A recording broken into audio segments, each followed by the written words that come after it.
Bienvenue en ce journal de l'économie avec Myriam Mascarello. Bonsoir Myriam. Bonsoir Aude. Le mur budgétaire évité de justesse aux États-Unis, mais tout n'est pas réglé. Les discussions vont reprendre dans 2 mois. Absolument. En fait, l'accord auquel on a assisté, c'est un accord sur les recettes. On a augmenté les impôts des plus riches, de ceux qui gagnaient plus de 400 000 $ par an. Maintenant, il va falloir s'attaquer à la paroi des dépenses pour rester dans la métaphore falaise, mur.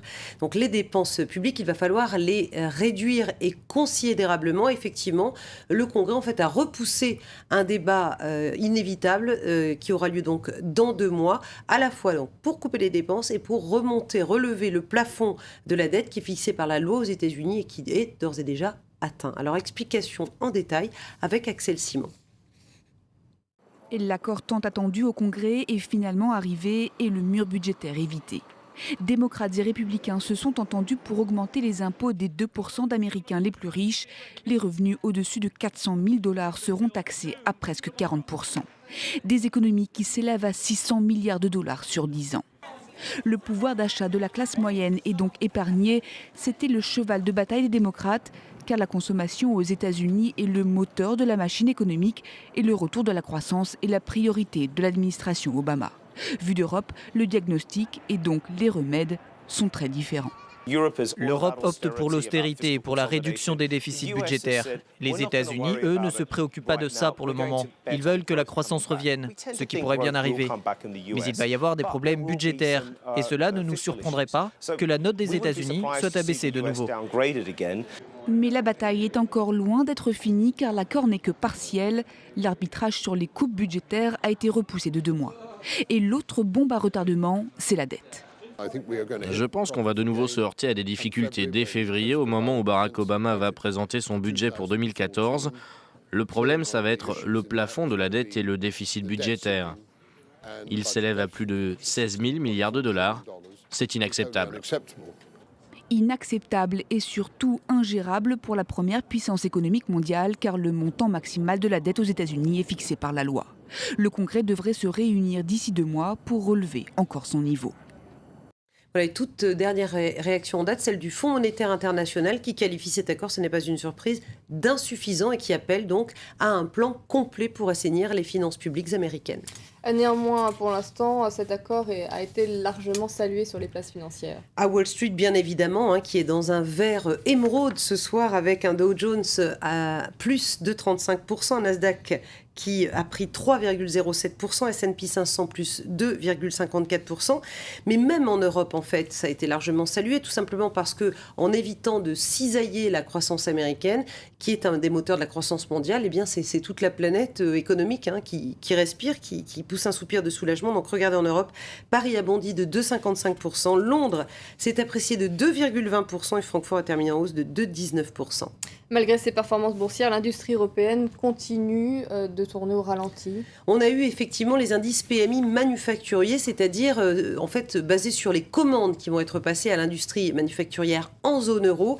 Alors à l'échelle justement de la zone, regardez, cet indice s'établit en décembre à 46,1. On attendait plus, c'est même inférieur à celui du mois de novembre. C'est le 10e mois consécutif de baisse et ça fait plus d'1 an, presque 1 an et demi maintenant, depuis août 2011, que cet indice est sous la barre des 50, c'est-à-dire non pas en zone d'expansion, mais en zone de contraction. Et quand on regarde en détail, par pays membre de la zone euro, on n'a pas tous les pays, mais tout de même, on voit que ces indices sont donc en contraction sous la barre des 50 partout, sauf en Irlande.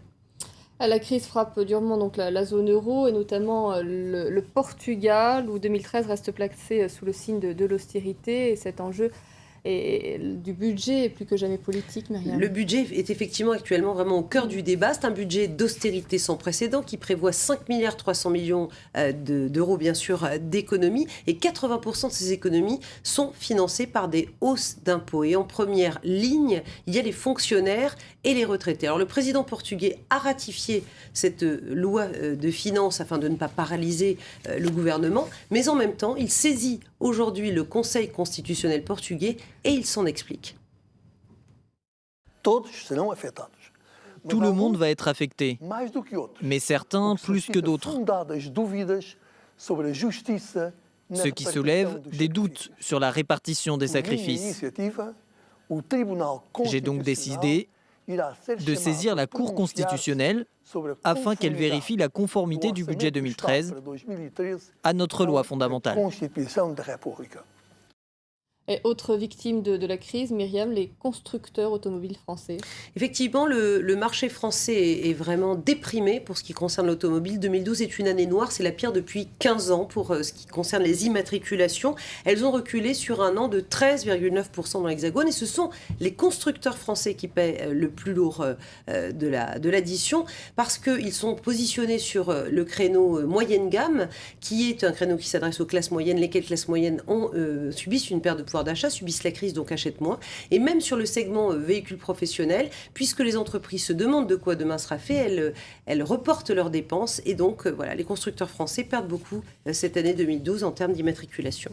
L'Alaska retient son souffle. Un navire de fourrage qui appartient à Shell s'est échoué sur une île inhabitée. Voilà, Shell est en train de faire de la prospection pour peut-être exploiter l'or noir en Alaska. Et effectivement, un des bateaux qui fait cette prospection, qui fait ses forages, s'est échoué, tempête. Et il y a 600 000 litres de diesel à bord. Il a certes une double coque, mais le temps est extrêmement mauvais. Alors pour l'instant, il n'y a pas de marée noire, mais voilà, on surveille de très près ce navire. Shell, en tout cas, a dit qu'il continuerait malgré tout ses explorations en Alaska.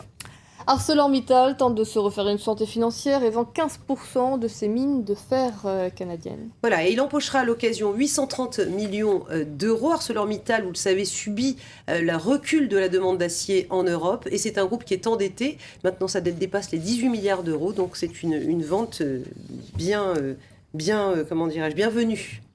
Merci beaucoup Myriam pour votre chronique ce soir.